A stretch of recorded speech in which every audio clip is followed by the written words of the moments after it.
qilaman deb yurgan akalar videoni o'tib bormasligini so'radim. Sort Vandergut tay o'zimiz o'riydi. Mana solgan mevalarga bitta baho berib qo'ying. Juda ham chiroyli.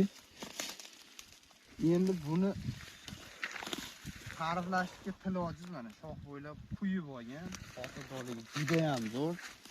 Eng erta pishadigan o'riklardan bittasi. Bu kichkina shoxi bo'lsa, mana shunda quyib olgan. Bu shox sinib ketay deb turibdi. Mana eng ko'p meva, mana makka olib keling.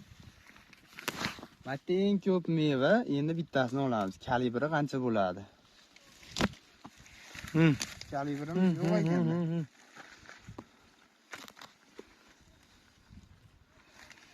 Eng ko'p meva joyida ham gugit quti bilan mana.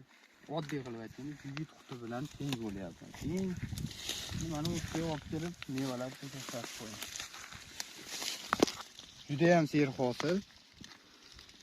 Quyib olgan. Endi mana xonavor bir dona turganmiz ham. Yo'si ham pishib yetilgan. Endi bu gugit qutidan ancha katta mana ko'rinib turibdi. Mana eng ko'p quyib yuborgan joyi. Lekin ikkosi ham eksportga ketyapti. Rangi juda ham chiroyli. Hali bular uzilyapti, qo'l tekkan sari pishaveradi. Buning shoshli ko'chatlari bor. 99 346 46 99 raqamiga bog'lanaverasizlar. Sog' bo'linglar, salomat bo'linglar. Akrabog' vodiy uchun maxsus.